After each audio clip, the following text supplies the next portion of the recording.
Terre se réchauffe en raison des activités humaines. Pour bien comprendre la responsabilité de l'homme dans ce phénomène, il faut d'abord s'intéresser à un mécanisme qui, lui, est parfaitement naturel, l'effet de serre. Voilà comment ça marche. Lorsque la Terre est éclairée par le Soleil, sa surface réémet vers l'espace une partie du rayonnement qu'elle a reçu. Sauf que les gaz à effet de serre, comme le dioxyde de carbone, le méthane ou le protoxyde d'azote, retiennent une partie de ce rayonnement infrarouge émis par la Terre et lui renvoient, ce qui contribue à la réchauffer. Or, c'est justement cette mécanique que l'homme a déréglée. Combustion du pétrole et du gaz, déforestation, agriculture intensive. Depuis la révolution industrielle, les activités humaines émettent de grandes quantités de gaz à effet de serre, principalement du dioxyde de carbone et du méthane. Ces gaz s'accumulent dans l'atmosphère et atteignent désormais des niveaux records. Conséquence, l'effet de serre s'intensifie. Le surplus d'énergie introduit aujourd'hui par l'homme dans la machine climatique est à peu près l'équivalent de 3 petites bombes atomiques explosant à chaque seconde. Et les conséquences sont dramatiques. D'abord, sur les températures. Aujourd'hui, la température moyenne terrestre a déjà augmenté de 0,8 degrés depuis la fin du 19e siècle et les épisodes caniculaires sont plus fréquents. Les températures extrêmes, qui ne touchaient que 1% de la surface continentale terrestre, en concernent désormais près de 10%.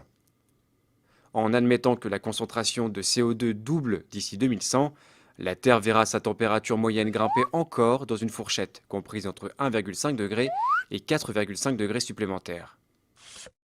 Deuxième impact, le niveau des mers. Sur tous les continents, les glaciers d'altitude reculent et disparaissent. Les grandes calottes polaires du Groenland et de l'Antarctique perdent leur glace dans l'océan et contribuent à élever le niveau de la mer. Si la banquise antarctique voit sa surface augmenter légèrement du fait d'un renforcement des vents, la banquise arctique, elle, a vu sa superficie fondre d'environ 30% depuis les années 80.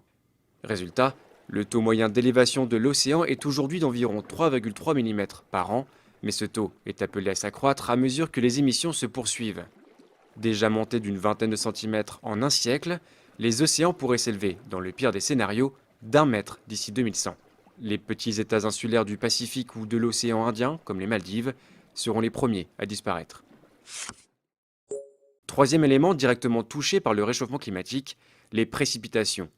Dans les latitudes moyennes et hautes de l'hémisphère nord, les scientifiques s'attendent à davantage de pluie.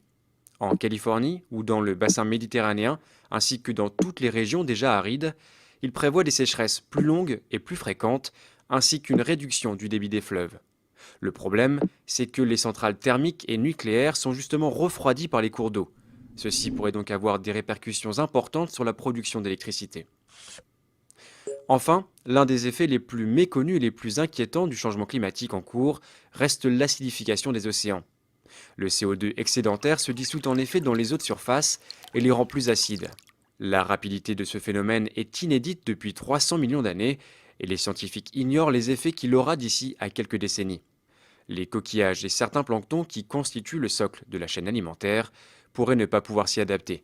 Leur disparition aurait un impact direct sur l'ensemble des espèces, l'homme compris.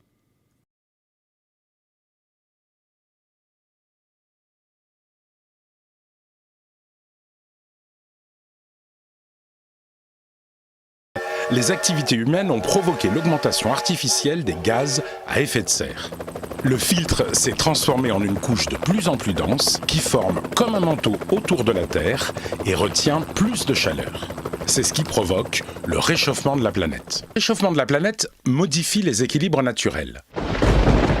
Température, régime des vents et des pluies, biodiversité, acidité de l'océan. L'augmentation de la température moyenne de la Terre accentue l'évaporation de l'eau.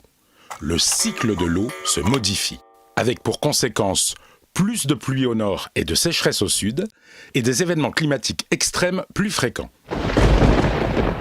Le réchauffement de la planète va aussi avoir des effets sur notre santé. Certains insectes, comme le moustique tigre, apparaissent dans des régions où on ne les avait jamais vus. Des maladies tropicales se développent dans plusieurs pays du monde. C'est le cas du chikungunya ou de la dengue. Les déserts gagnent du terrain, comme au Kenya ou en Tanzanie. La biodiversité est menacée.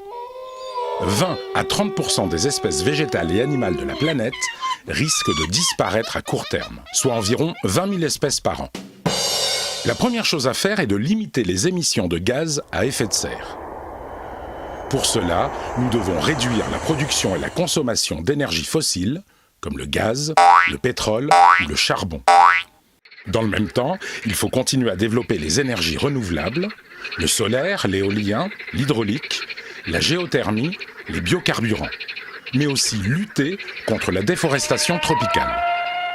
Nous devons également encourager la rénovation des habitats et la construction de bâtiments bioclimatiques très économes en énergie, ou encore privilégier les transports en commun et les transports partagés.